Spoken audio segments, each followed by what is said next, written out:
Good afternoon, audience. Today we have George Casper in our episode, and I would like to briefly introduce our guest because he had done a lot of things in his life, have achieved a lot. So I met George in Apex Toastmaster. So he's a distinguished Toastmaster in Apex. He's accomplished attorney. He used to be attorney in the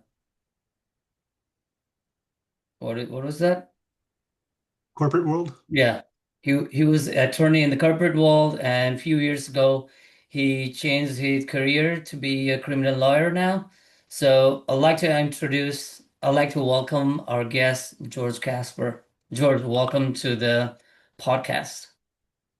Thank you. It's great to be here. Great. Do you want to add anything that I might have missed when I was introducing you? Yeah. Well, when you say I was an attorney in the corporate world, that makes it sound more interesting or important than it actually was. I The truth is that I spent many years sitting in a cubicle doing work that I wasn't really all that excited to do. My switch to criminal law Hmm. uh, happened because I had never stepped foot in a courtroom. I wanted to see what it was like to have a trial, Hmm. compete. I guess it's compete against another attorney to, Yeah. see whose argument wins. I also was attracted to the criminal space because there's just more. There's more at stake. Somebody's freedom is Hmm. at issue. It's not a question of, will the company make more money if I introduce this sort of efficiency, or, it just felt more real to me. Now, a lot of people, I'm sure, thrive in that corporate environment, and nothing against them, but it just, Yeah. Yeah. That's fascinating. So the reason you wanted to change was to have real impact on people's lives. Is that yeah, right? I mean, for some reason, and again, other people have a different experience, but for some reason, sitting and, at a computer all day, uh, auditing legal bills, or doing tasks of that nature always felt to me like I was several steps removed from solving actual problems for actual people. Hmm. And even to the extent it helped the company I was working for, like they would always give me they would always my supervisors would always, try to justify what I was doing, that it saved the company money.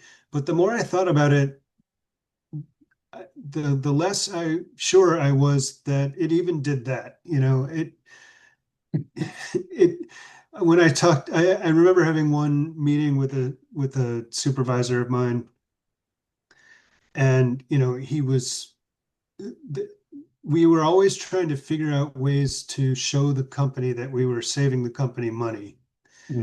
But whether and the way we did that was we implemented things that could actually demonstrate some sort of dollar amount. Yeah. Um, Time and saved.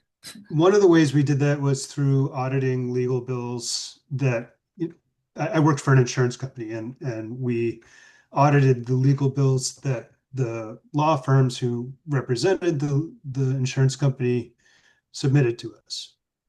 And so if I cut a certain amount out of their bill, I could go to the company and say, look, I saved you this amount of money. But in reality, what was happening was, okay, the law firm would see that I cut that specific thing out of their bill, so they would just bill it in some other way. Or Mhm. so, I whether I was actually saving the company money is up for debate. what I was doing was providing the company with numbers to say that they were saving themselves, so it was just Yeah, performing these tests that didn't I mean, maybe it had some impact in reality, but I'm not 100% sure. And some people loved doing that kind of stuff, and but just for me, it felt like it was robbing me of my soul, to be honest. yeah, that's great. And I know all of us have these desires, like, okay, I want to do this thing, but we just hold off on them until something happens, right? So you need to push. So just curious, like I also wanted to do this podcast and I saw you doing episodes after episodes for Epic Toastmaster. Like then I thought like, okay, maybe I can do this. So how did you get that motivation to now after a number of years in corporate world and you like you said, right, your soul was being sucked and you're not enjoying the work. How did you get that motivation and how do people relate from your experience to now go and achieve that thing they want to achieve? I guess you have to do something that interests you, And the truth is, what I was doing in the corporate world didn't really interest me. And I'm sure that, uh, excuse me, that my supervisors caught on to that, and which is why I never really, I mean, I reached a certain level in the corporate world, but it didn't seem, it always felt like I never got to the levels that I wanted to get to. And it didn't seem Mhm. like anyone was interested in allowing me to get to those levels. And it's probably because even, sorry, do you mind if I get something to drink? Yeah, sure. Just give me I'll one cut this second. I'll be off. right. Yeah.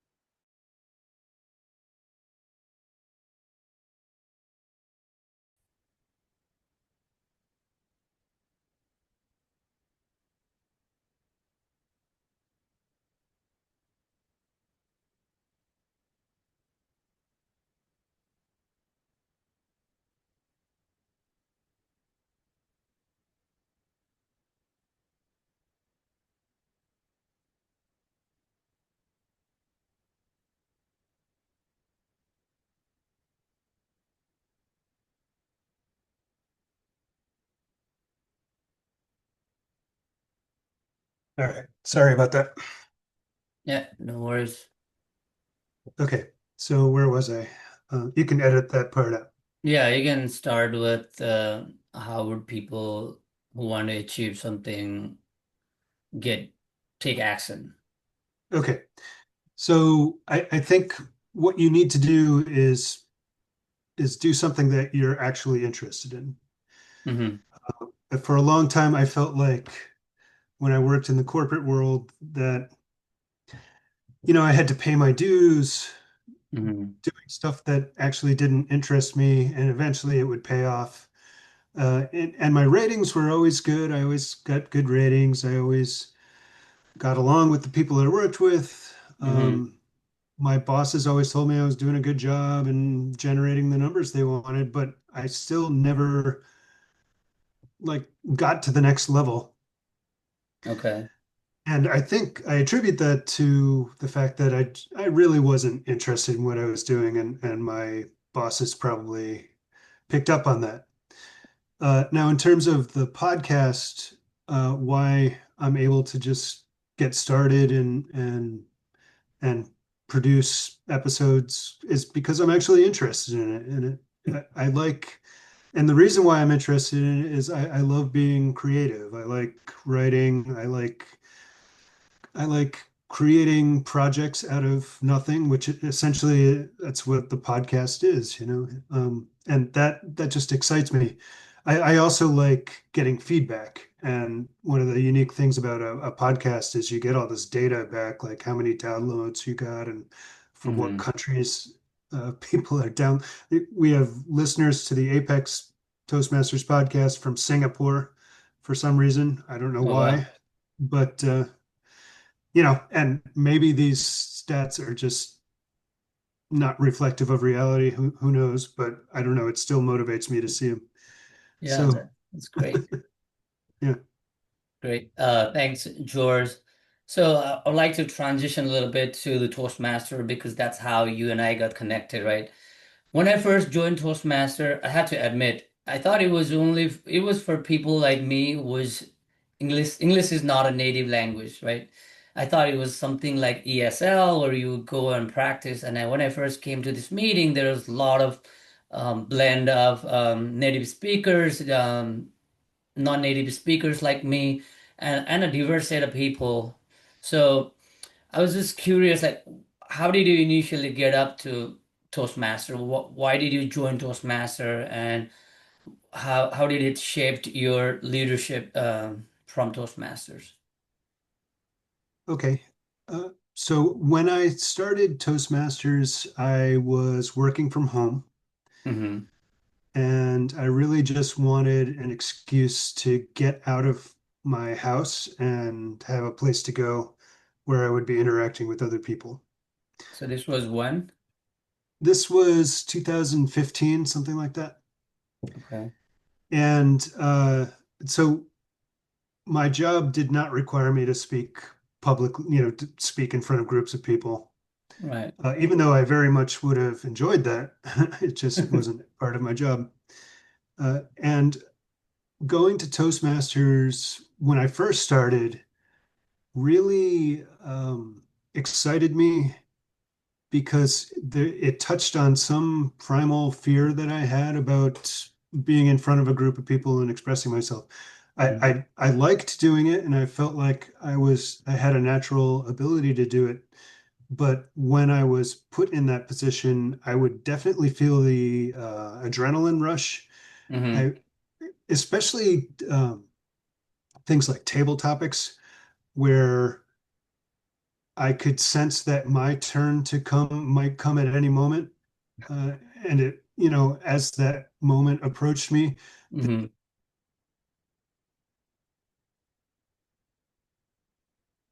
after I got up and gave my speech or, table topics response or whatever, I that there would be a release. There would be I would experience that rush and then I would have the release of like gotten through to the other side.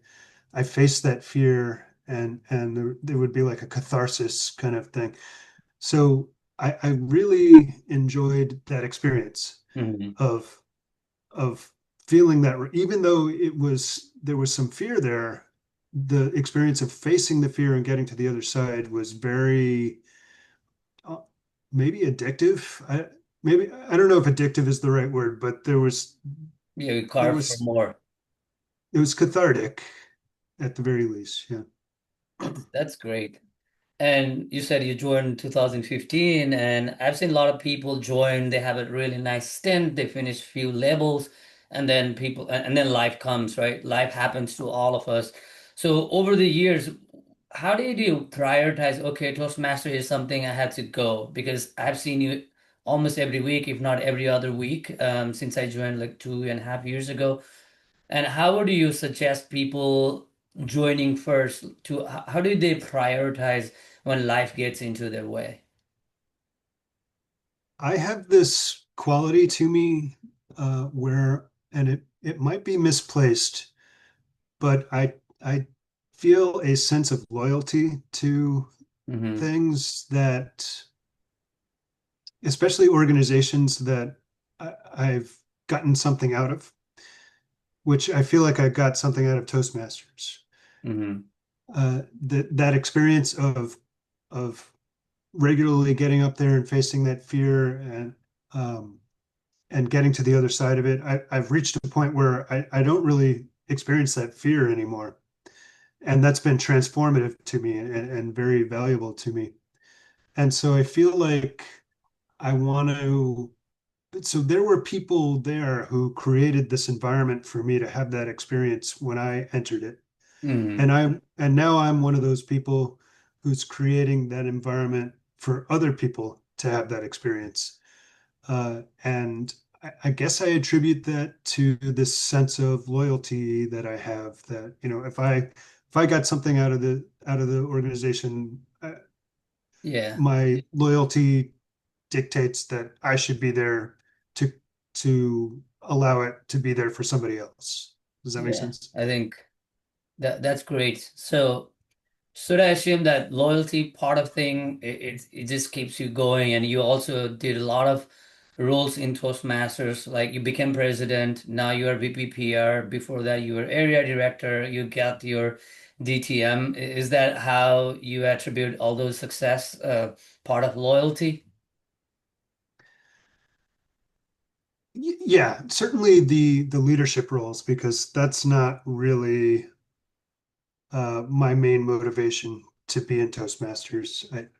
I I I think my motivation to serve in those leadership roles has been either to achieve my DTM or to just give back to the club. Hmm. Yeah, that's amazing. So since last year, I have also been involved to some capacity in the leadership team to help club grow and do certain things, right?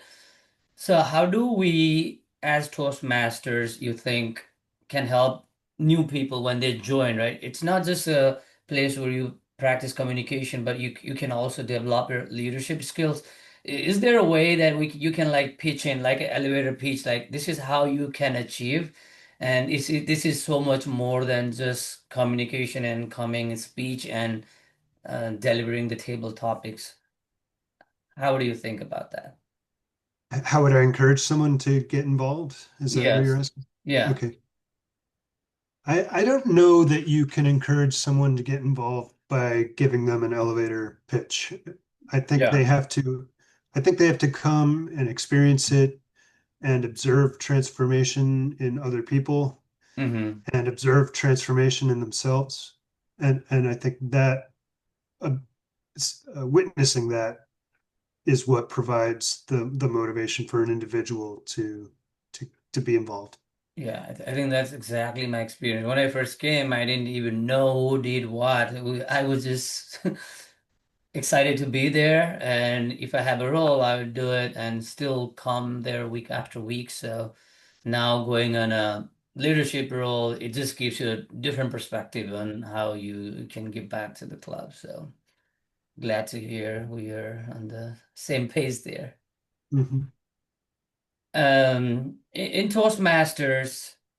So what is one thing you think like, okay, we could improve or introduce a new role? Is there anything that you have in mind? I know we have a set of roles that we have in Toastmasters, right? Sergeant at Arms, Word of the Day, and everything else. But anything based on your experience you have lived for the last 11 years, anything you feel like it's missing or we could improve the Toastmaster as a whole with certain roles? Uh, it's hard to say. I mean, and people aren't going to want to, certain people aren't going to want to hear this, but I think some of the changes they've made over the years have taken away from the power of Toastmasters. One of those changes is pathways. I liked the older version better. Hmm. Uh, and basically, anything that emphasizes the virtual component, I think there's some movement in Toastmasters to make Toastmasters more virtual, more less face to face, less actual thing, booklets you can hold in your hand, everything electronic, everything Hmm. virtual. I think the power of Toastmasters is in face to face interactions. And Right. I think any movement. I mean, I originally joined Toastmasters because I was sitting at home working from home, Hmm. and I wanted to get out and actually interact with real people. Same thing with my criminal law focus. I wanted to actually be dealing with actual people and actual situations in courtrooms, having actual arguments with other attorneys before judges, Hmm. where there's actual stakes involved. So maybe that's more a reflection of me than what is actually best for Toastmasters in general. I don't know, but that's how I tend to think about it. Yeah, I think that's a great take. I think being virtual is okay. I mean, we as the Toastmasters in Apex meet in person as much as possible and also give folks like Kiran who is in Canada and they can still be involved. So I think from that perspective it's okay. But for those of us who can go to meetings in person, that's a great experience. And also you get to those. I love the small talk that we do before the meetings, after the meetings. So you're not just tied within a meeting. You can have that conversation. That's something I really enjoy about our club and being able to be in person. Yeah, I mean, and don't get me wrong, obviously the virtual aspect expands the Mm. experience. I love Karan. In fact, I just recorded a podcast with him yesterday. Oh wow, that's great. And if we didn't have the if we didn't have the virtual component, I wouldn't be able to record any podcast, really. Hmm. So yes, that it's good and it allows us to do things we wouldn't otherwise be able to do. But I do believe that the face-to-face interaction portion of Toastmasters should be preserved Hmm. and emphasized as much as possible, I think. Yeah. Because I don't get that rush that I get in front of a, a, a room full of people. I don't get I don't get that rush when it's virtual. So it's a different experience. And Yeah. yes, it's a different experience and yes, it has its own value, but the face to face has value. I Yeah. think that should be primary in my mind. Yeah. No disagreeing on that one.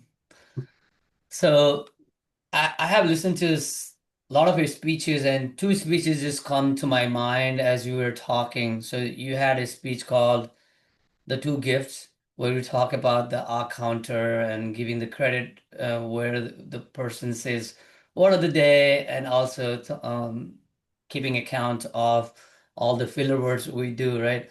And also another fascinating speech I thought was the morning pages or something that you talked about a few weeks ago. And I had started writing on my own and I'm like 39th day on my journey.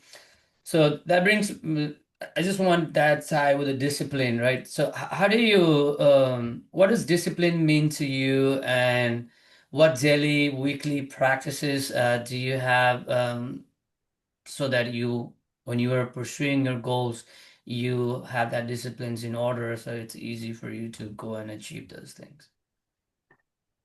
Yeah, it's not easy. I do morning pages, which is every morning I get up first thing and handwrite 3 pages of of stream of consciousness writing. Hmm. And I do feel like that's valuable because I'll get insights from that I wouldn't otherwise have gotten. Hmm. Um, and sometimes it feels like a burden because and so the discipline question I think is tied up with that loyalty quality that I discussed. And sometimes that can be a burden because Hmm. like now I'm on day 250 or so of morning pages, and Wow, I haven't missed a day. that's great. But now I've got this thing that I feel I need to be loyal to, and so that creates the discipline for that particular task. So it's kind of a double-edged sword. I, the loyalty as sometimes I'm loyal to things that maybe I shouldn't be loyal to. And Like what? Give an example. um, there's, well, I don't want this to be taken the wrong way, but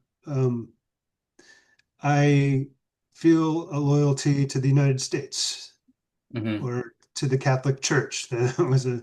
Or those are two organizations that I was brought up in. Hmm. And I I don't know that the loyalty is returned in kind in certain circumstances. Hmm. And, you know, so sometimes I feel like that loyalty can be not necessarily taken advantage of because I'm not sure that those organizations realize I exist, but I'm not sure what I'm getting at here. I mean, I kind of do. I do have this personality quality to me that I become loyal to things. I'm loyal to Toastmasters. I'm loyal to other things as well. And with Toastmasters, I feel like the loyalty is returned in spades. Although the the return on investment isn't necessarily the reason for the loyalty. I this is something I need to just, maybe hash out with a psychologist. Or just write in the morning pages. I think it will be more clear as you write. Yeah, it's like I've done it for 250 pages, so now I can't stop. And now I have to keep going, whether I receive insights from it or not. Yeah. And hopefully I do continue to, but um, I think that's a discipline that now you can leverage to other areas of your life, right? Now you can tell to yourself, I've done this for 250 days in a row. I can build any habit if I want. I think that's also a testament to your character and what you can achieve if you purposefully do certain things, I think. yeah, it doesn't translate to all areas of my life. Like I've been trying to write a sequel to the novel that I wrote and published, and I can go through spurts where I'm very focused on that, and we'll do a certain amount of work per day on it. But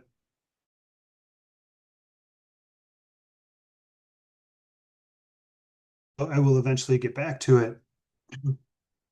But I bring that up as an example, like this loyalty and discipline works in certain areas of my life very well, but in other areas it doesn't. I, Other areas where like I would want to specifically apply it to, it doesn't as effectively, and I'm not sure why it works in some areas and not in others for me. Yeah.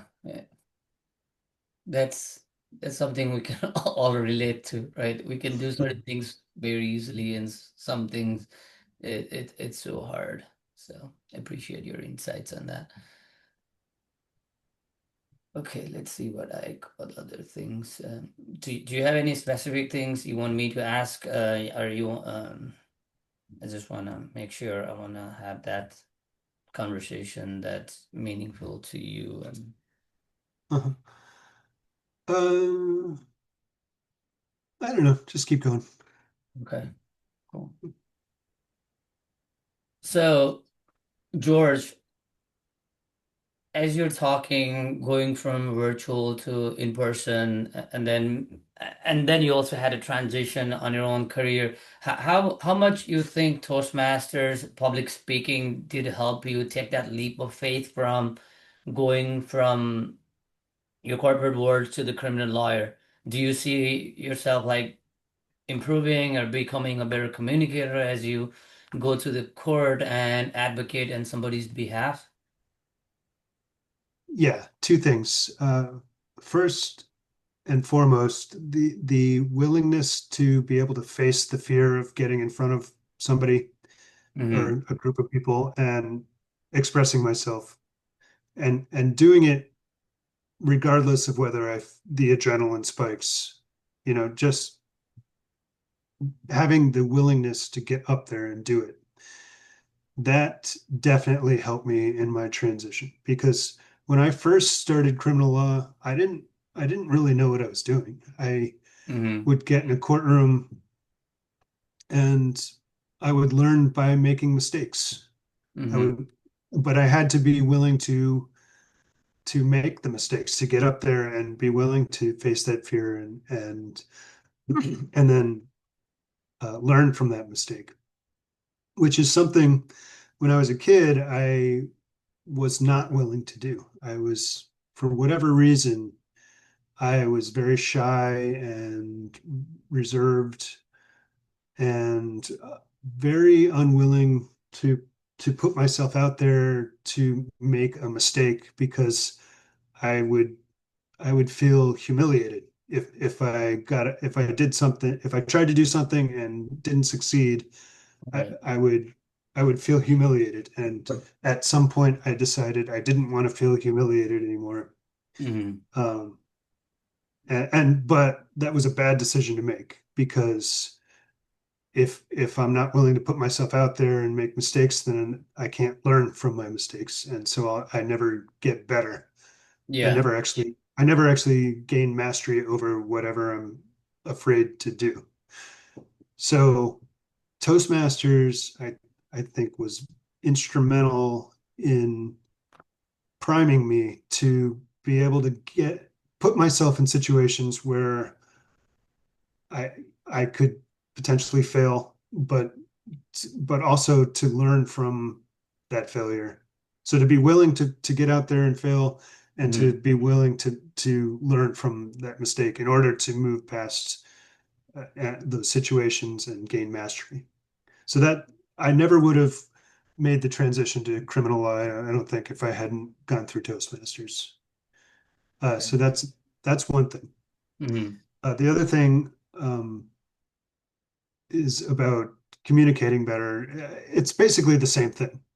Hmm. Uh, you only get to communicate more effectively if you are willing to take take the leap to communicate.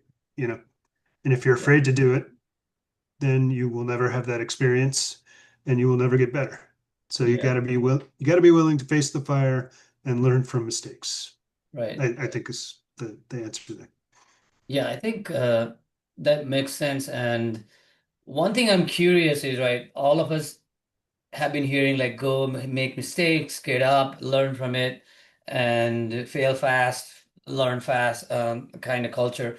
But in the criminal lawyer side, what does the mistake entail, right? Because there's things at stake, and I don't know when you say mistake, what is the extent of mistake? Is it like a documentation mistake, or how do you learn from some of the critical things, right? Critical, what do you say? The critical parts of your job, right? If you're advocating on somebody, if you accidentally mistaken some evidence or whatever, but I'm just curious, like what mistake what would it entail when you say mistake on your corporate on your criminal world? Okay, so there's just a million different details in as a practicing criminal defense attorney. Hmm. When you're in the courtroom, there's a million things: procedure, there's points of law, uh, there's dealing with clients, um, and so every day, every almost every day when I'm in the courtroom, I'll have an experience where I'll be like, oh, okay, next time I can do that a little bit differently and Okay. it'll work better. So they're not always, you know, fatal mistakes Hmm. where, it means the difference between my client going to jail or going free. Hmm. Although sometimes it early on, um, there I've had experiences where that it might have made some difference in that and things like that.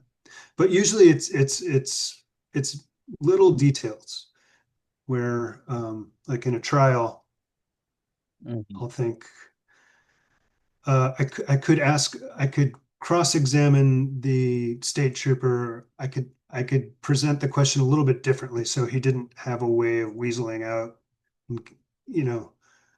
Uh, and I guess you want something, a specific example. Hmm. Uh, so there's a way I can ask questions to a person on a witness stand, uh, and if if I ask it one way, it could leave it open for them to answer in a way that I don't want them to. Hmm. So let's see. So in a DWI trial, Hmm. I want to get evidence in that helps me, and I don't want evidence to enter in that hurts me. Right. So I so let's say the police officer, when he was conducting the field sobriety tests on my client, uh, let's say oh gosh,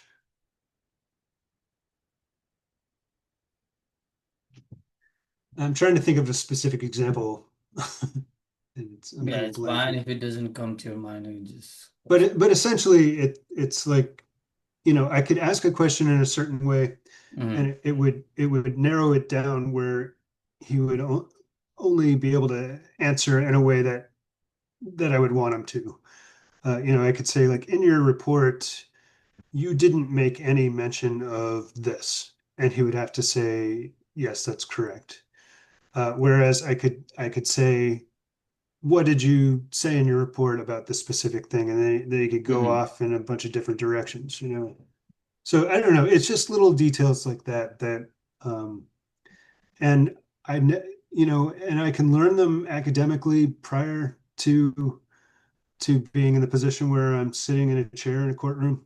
Hmm. But that doesn't have the same effect of me actually sitting in the courtroom and having to face that specific example and realizing, oh, I could have done it differently. That imprints it in my mind in a deeper way than learning about it in a textbook or abstractly.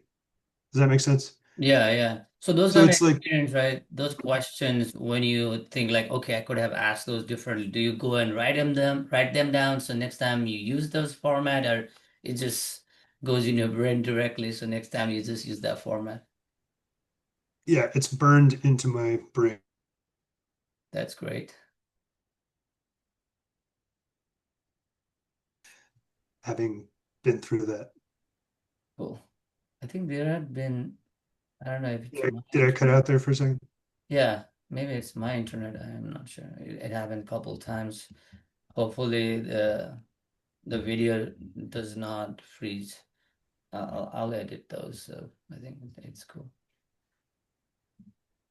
But So, I think the important mhm, point is that you have to put yourself in situations, have to be willing to put yourself in situations where you're not 100% sure of what you're doing, in order to learn how to do it. At least that's been my experience. yeah, I think that's great. Thanks for sharing all those information because me, somebody coming from a different background, I cannot visualize, okay, what could be some of the mistakes that you could learn from. So that was very insightful, George. So I'd like to touch slightly on mentoring aspect of things. We as club offer mentorship to folks who come to join Toastmasters, right? But mentoring is something that you can relate in your professional career as well. So if you were mentoring a young professional, right? A young professional who wants to go be a criminal lawyer someday and facing their career crossroads, what pieces of leadership advice would you give to them? Leadership advice? Yeah, or any advice you would give to them. Okay. I would say find out what really interests you and do that. And don't follow a career path because you think somehow don't follow a career path that you're not interested in, thinking that it will somehow pay off in the future. Hmm. Because in my experience, that's not what happened. Now, maybe other people will have a different experience. Um, I would also say if you're going to go into the criminal law area, I would say get experience enough to so you know what you're doing, Hmm. and then work for yourself. Because, and again, this is me. This is not everyone, Right. but I did not thrive in experiences where I had supervisors uh, breathing down my neck, reviewing me, and that sort of thing. Where when I the point at which I started to thrive was when I got out on my own and was able to make my own mistakes and learn from my own mistakes and be my own boss. Hmm. Uh, that's I never thrived in a situation.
Hey, George, you there?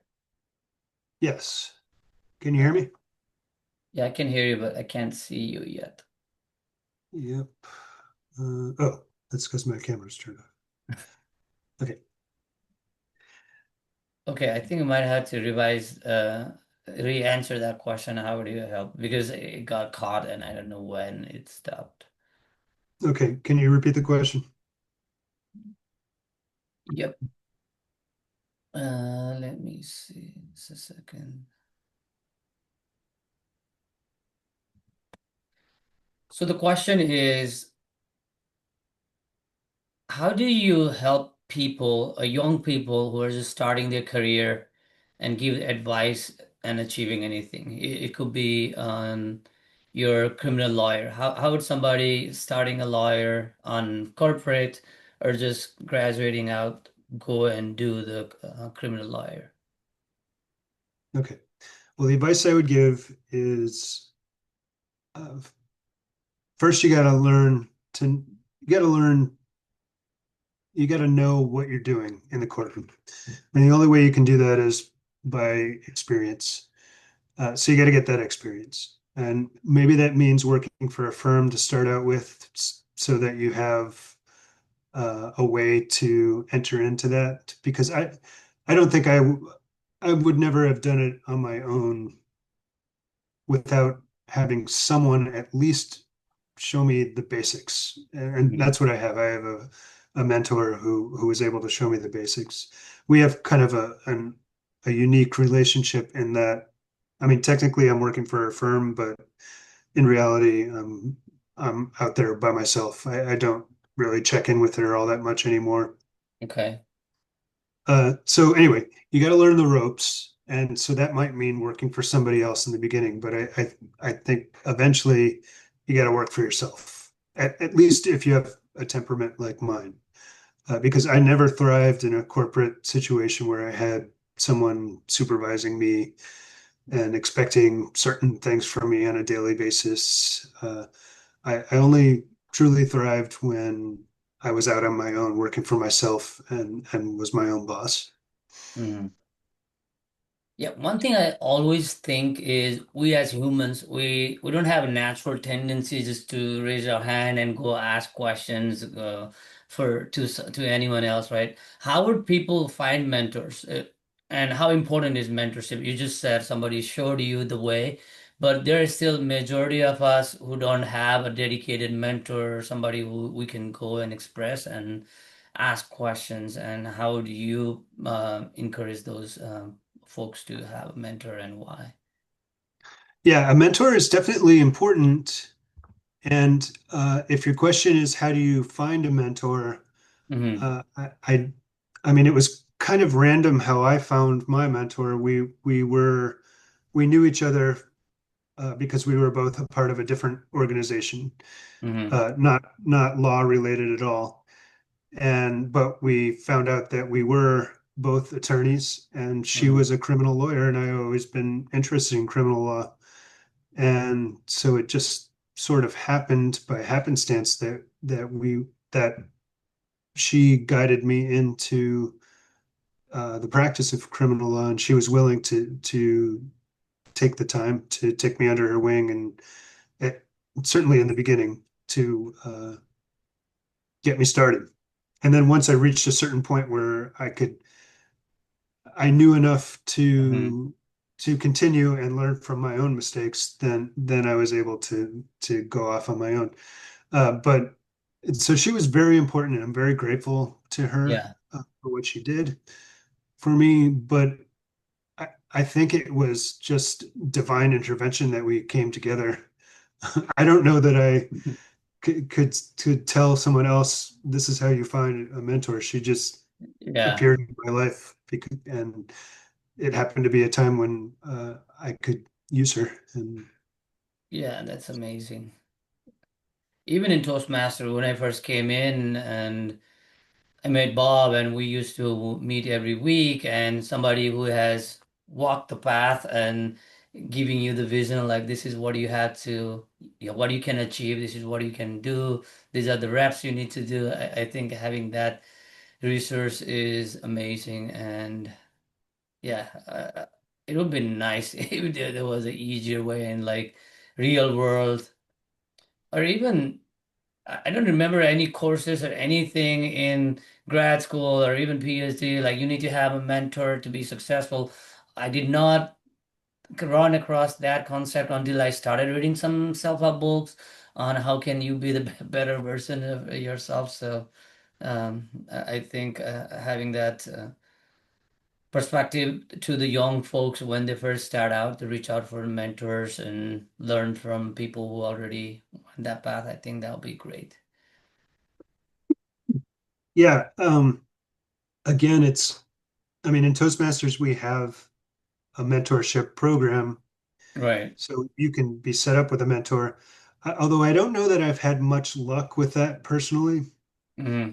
either being a mentor or getting mentors. I did have one mentor in in my early days, and Hmm. nothing really came of that. And then I've had mentees where I'd say to them, come to me if you have any questions, or and have had limited success. So I don't know. I, Yeah. I think the mentor-mentee relationship in all areas, not just Toastmasters, there has to be a little bit of lightning in a bottle. It has to sort of be meant to be, you Yeah, know. you need to be very clear what you want of this relationship, I guess, right? Sorry, you just cut out. Yeah, I was saying you need to be sure what do you want of this protege mentorship relationship. If you're not sure, then I think slowly it fades down. But my experience with Bob also was not just a Toastmaster mentor. I think we talked about books, we talked about things. It was more like a life coach, or even he shared things, I shared my things, and it was not necessarily always Toastmasters, and which was something I enjoyed. Yeah, Bob is great. Bob, I value Hmm. knowing him. Absolutely. Cool. All right. I think we're 45 minutes. I think I'll look to wrap up now. Okay. Um, so George, thanks so much for your time today. One question I would like to ask you is like, what impact do you want to have on this world and how? I'm gonna wait till you unfreeze. Yeah, I think now you froze.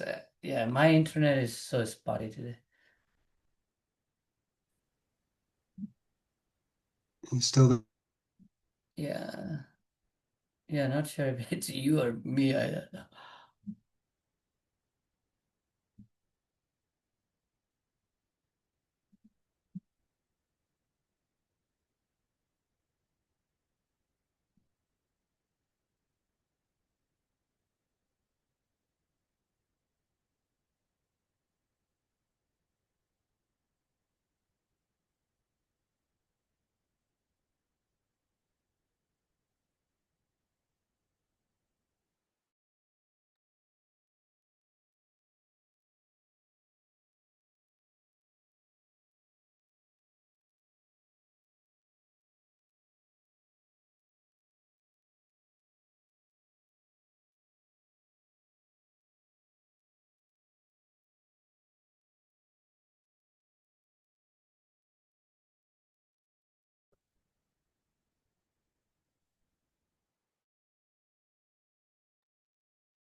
George, yeah, we're I don't having know. some technical issues, huh?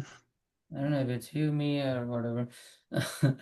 But did you hear my question, or did I freeze up when I was asking? What impact do I want to have on this world? Okay. Uh, in terms of specific impact, I'm not sure. Mm-hmm. But in terms of impact in general, I want to have an impact in general. I find that when I do have an impact, I'm more engaged. I'm I feel better about myself. Mm-hmm. Um, when I feel like I'm not having an impact, it's when anxiety and depression set in. It's when I feel like um, life is not worth living. Maybe that's a bit dramatic, but really, yeah, it's having an impact in general, being Right. valued. Mm-hmm. Um, being creative and receiving positive feedback or helping somebody or making somebody laugh or uh, being of value to an organization like Toastmasters, Mm-hmm. uh, helping to create something where somebody else can have a positive experience. It's stuff like that makes me feel alive, makes me feel like I'm I don't know, makes me feel alive, makes me feel like I enjoy life. Yep. So in answer to your question, I don't Yeah, know if you there's a did answer your specific question. impact I want to have, or just an impact at all. Any impact at all, I think is good. Yeah.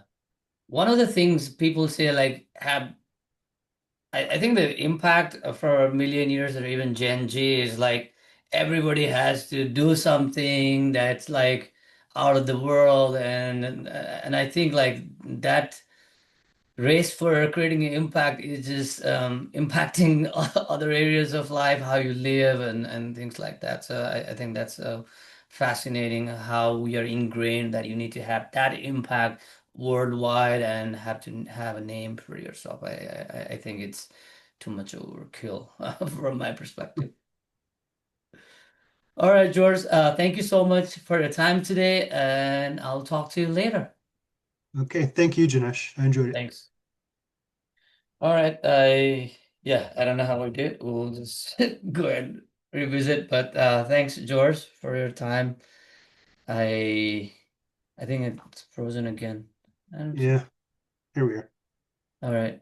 So does it does not happen to you with other people, so I guess it's my issue. Yeah, it hasn't happened yet. Although I have seen my internet go out a little bit, so maybe they're doing some work in Yeah. the neighborhood or something. Okay. Cool. We'll do some more episodes later. And thanks for doing this Toastmaster episode with me and letting me practice. You're very welcome. Anything I can do to help, Yeah. I'm happy to do. Yeah. Thanks, George. I'll talk to you later. Okay, have a great Bye. day.